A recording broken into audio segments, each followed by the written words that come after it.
talking to you about pivoting. So I had to pivot when the basketball career ended at 22 years old. I was a young kid like you guys, very young, in a lot of pain because I was expected to go play pro basketball, and I was a kid. So when that ended, I was very depressed, suicidal, trying to figure out what do a 6'8" tall black basketball player do now?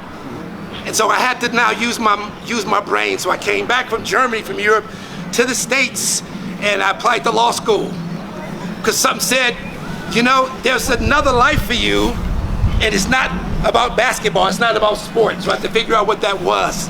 And then I was able to get into law school. It was incredibly difficult because I didn't qualify because I didn't have the great grades.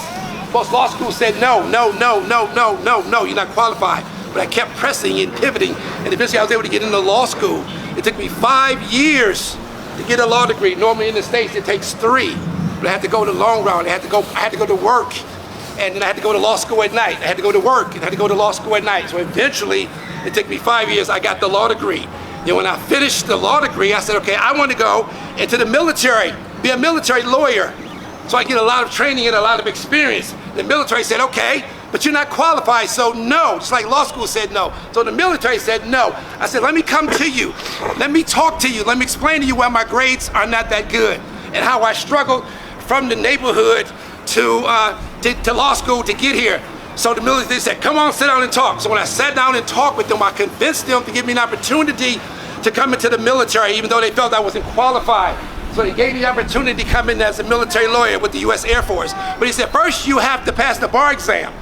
In the States, in order to become a lawyer and the license attorney, you got to pass this crazy hard exam. Where people that look like me and you, we don't usually pass those exams. It's very tough. So another pivot, like you're pivoting now, there's another pivot that I had to engage in. So it's offered twice a year, in February and in July, the bar exam. So I took it in February, failed. I took it in July, I failed. I took it again February of the following year, I failed. So I failed 3 times. It's a year and a half later, and the Air Force calls me, they said, listen, we can't hold your position anymore. If you don't pass this time, we can't let you in the Air Force. So another pivot, so I had to shut down my job, my life, everything, and focus. I had to own it. I had to own my 3 failures. I had to own where I am now. I had to take control of my life and say, I need to pass this exam. This 4th time in July 1998, I passed the bar exam for the state of New Jersey.